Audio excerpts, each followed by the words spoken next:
Hey everybody, welcome back to Video Game So today we're going to continuing retrospective on the Time Crisis franchise that I'm calling Crisis Center, and if you can't tell already, we're playing Time Crisis 4 today on the PlayStation 3. And if this game was any sort of movie, it would absolutely be Fast and Furious, because they've taken this thing so far over the top in a comical nature with all the set pieces, you can't help but think about the Fast and Furious franchise.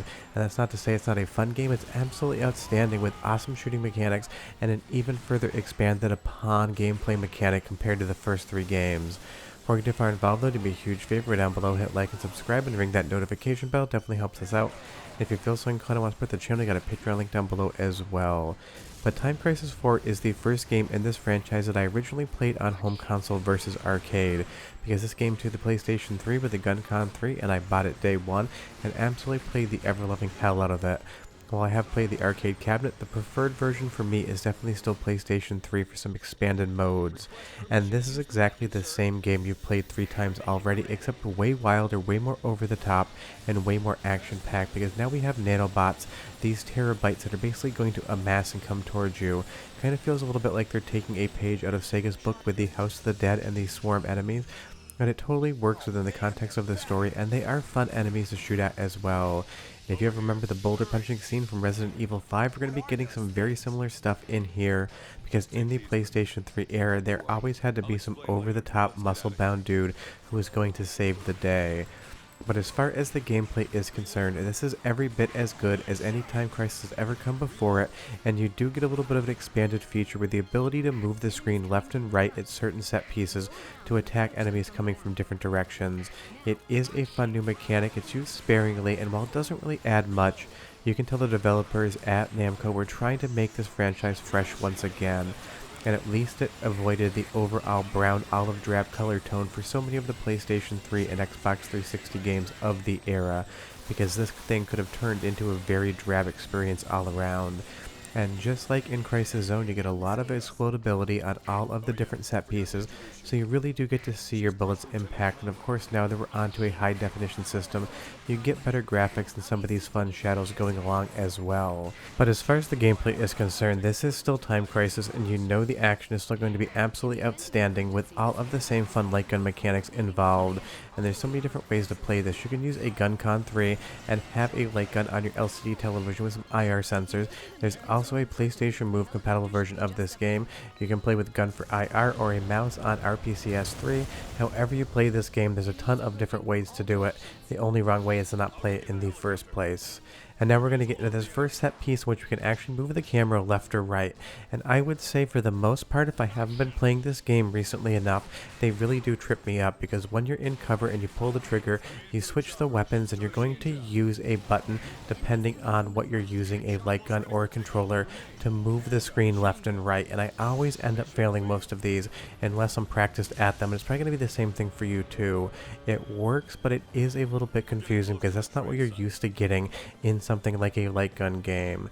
Now this next level, if they weren't inspired by Gunblade New York and LA Machine Guns from Sega, I would have no idea, because this feels like just basically if LA Machine Guns got a third sequel from Sega itself. This is a totally fun level, but it feels a little bit unlike Time Crisis as far as the series is concerned. But that's also a good thing, because by the time you get to Time Crisis 4, they need to freshen up the formula and make it bigger. And this is what I mean when I say it kind of gets the Fast and Furiousification process going on, with set pieces that just could not happen in the real physical world, but when you're playing them here in Time Crisis 4, you don't ask any questions, you just have an absolutely amazing time playing them. And that's what this game is. From start to finish is 45 minutes of straight up fun. And you even get a little bit of mechanic here that's going to remind you of Silent Scope with this truck coming in. You have this automatic turret that you've just been spraying and praying on, but now you have to actually take 2 good shots and shoot these tires out before this truck gets to the tunnel. And honestly, it makes me want a new Silent Scope game as well. But I'm going to give you guys a soundtrack sample now, because the music's as good as anything that ever came before it or came after it. And in 45 seconds, we'll come back, talk more about the game, and you'll see what's going on with Wild Dog this episode. But enjoy. Action! That weapons trade we stopped yesterday was just the tip of the iceberg. The Bioweapons Special Ops Unit is behind this. Also known as the Hamlin Battalion. They're a top-secret military unit. They're trying to steal the terabytes to use in a large-scale military operation. It's imperative that we get out of the facility before they do. Special-ops elites betraying their country? I just can't understand why they would do something like this. Super fun music, and of course you got the voice acting that sounds like the voice actor smoked 2 packs of Winston before he got in front of the microphone, and that's just kind of how everyone sounded back in the PlayStation 3 era. You had to have that rasp or else you weren't a voice actor. As we move into the next stage, this forest area, I would say this is maybe the weakest part of the game. It is still a ton of fun, but of course you're seeing now we're getting into that weird PlayStation 3, Xbox 360 colorways era where they really didn't want to put any color on screen. You wanted that military shooter olive drab with the browns and the grays, and it's probably the thing that's aged the worst about this generation of games. Just throw some color in it. The Time Crisis series has been known for using really vibrant colors the whole way through, so this one section here doesn't really feel like a throwaway. All of the shooting mechanics are a ton of fun, and of course you're going to get spectacle. I really love all the colors I'm seeing on the screen. Leave me a comment down below and you tell me if you like this look or if you don't like this look, because I feel like for the most part the consensus is now that this color just didn't really work outside of this era. But again, this game is just straight up fun, and it brings back Wild Dog for some of the most hilarious sequences in the entire franchise until we get to the 5th game where it just goes completely over the top and almost jumps the shark in the best way possible. And they did say that there was active geysers in this area, and this Humvee is going to get blown up in a geyser and almost hit you to end the level, and that is again just a ton of fun. Now going into this next boss battle, this may be one of the best in the entire franchise because it has 9 different sequences. You have enemies to attack, and you basically have what amounts to an entire wrestling match between the boss and the non-playable character the entire time you're actually trying to shoot at them. You need to avoid a lot of things, and of course this game had to throw spiders in, my least favorite thing in the world, but I do enjoy shooting them and making sure they go away.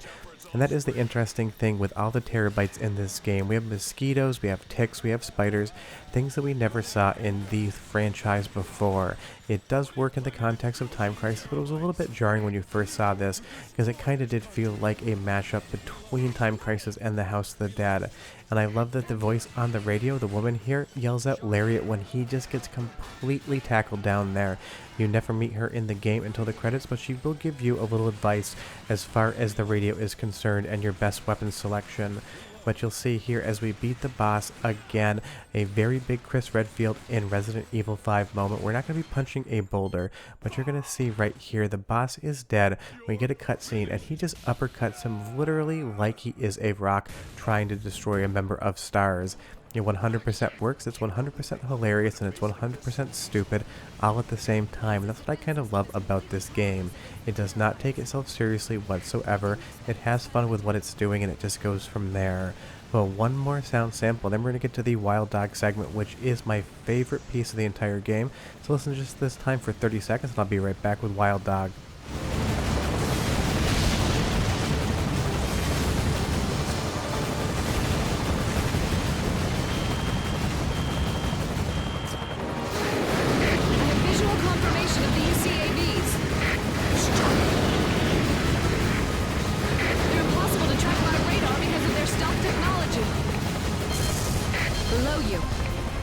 That damn stealth technology. And speaking of stealth, Wild Dog here had snuck in from the side, and of course he's going to throw his trench coat off, and he has a new upgraded arm. Every single time he explodes, he gets a new upgrade, and now he has a grappling hook that is attached to this helicopter, and he's literally going to pull a helicopter in towards him. To be able to successfully complete this, you need to shoot him enough while you try to navigate around this tower, and once you finally do, he's going to escape into the building. But of course he has his detonator with him, and it's not the last time we're going to see it, but this is, in my opinion, the funniest way we're ever going to see it. And like any Wild Dog fight, this is probably the highlight of the entire game, and I love that he's gotten a little bit older and a little bit more stylish. He's now has suspenders, pinstripe pants, and a floral tie, so he's definitely been going to a new stylist. but this is basically what Time Crisis is all about, the Wild Dog fight. From the very beginning, every mainline game has had Wild Dog in it, and that's why this retrospective only has 5 mainline entries. I'll probably do a couple bonuses if you haven't seen them already. But he is just basically the main antagonist of the series, even if he is not the actual end boss fight of any game outside of the first one. And you'll see here that Wild Dog took a stop over at Black Mesa and Aperture Laboratories and got the gravity gun from Portal, and now has the ability with that arm to harness gravity and throw objects at you. And that's the funniest part of this to me. Every single Time Crisis game, Wild Dog gets some sort of upgrade after he explodes, and this is just basically the cream of the crop as far as the ridiculous factor is concerned. And of course, like every other game, we're going to have to defeat Wild Dog if we want to see the ending, and he falls back here into this little area, and then his gravity gun is going to malfunction and basically crush him with all of these boxes. But it's what happens after he gets crushed is the funniest part of this game to me. The hand rises up, kind of like the Terminator coming from the lava, and of course he is going to blow himself up one more time. That is definitely done for comedic effect. The developers were very well self-aware that that was going to be funny, and that at this point in time Wild Dog exploding had become as much of a part of the series as actually shooting guns. And I will say, the end boss fight, a lot of fun, very dramatic, but again, the Wild Dog fight is always what we're here for. It is the best boss battle in every single Time Crisis game, and this is no different. Although having to scale up this entire mountain of soldiers that are trying to give you a platform to get to the top is a ton of fun as well. Probably the most dramatic end boss fight in Time Crisis up until this point in time in the retrospective. And that's the thing about Time Crisis 4. It's absolutely ridiculous, it's over the top, it's stupid in spots, and it does feel like a Fast and Furious movie in an actual light gun arcade game. But the thing is, that all works. Time Crisis was never a serious franchise. It was never trying to be dramatic. It was trying to be a little bit hokey and cheesy, and this one has the best flavor of cheese so far, in my opinion. And I love this last cutscene here. We can't even get to the top to hit the button to stop the missiles from exploding the city. So of course we're going to have one more boulder punch moment where our dude here is just going to absolutely throw us into that platform so we can save the world. It's hilarious, it's ridiculous, it makes no sense, but yet it makes perfect sense. Because Time Crisis has always been about big, over-the-top arcade action fun, and Time Crisis 4 delivers that in spades, and of course we've saved the world like we have many times before. And I'm so glad these games don't have that one last sequence where you can succeed or fail based upon 1 or 2 shots you take aim-wise at the end. And we of course have to walk out with cheers if we're going to see the woman on the radio for the first and only time in the game. She's going to come out of the US Air Force plane. And this has some very similar vibes to it as Gunblade New York in the ending, except we're on the tarmac and not on a carrier ship, where we have a dramatic salute, and it is a Time Crisis game, so you know full well we have to ride off into the sunset on a helicopter. If you don't ride off in a helicopter, is it really even a Time Crisis game? I don't think so. Leave me a comment down below, tell me your thoughts on the game, whether you played it in arcades or on PlayStation 3, I would be curious. And we have one more mainline entry in this series to go, and that's going to be Time Crisis 5, and wow, what a wild ride that is. See you next time. Bye bye.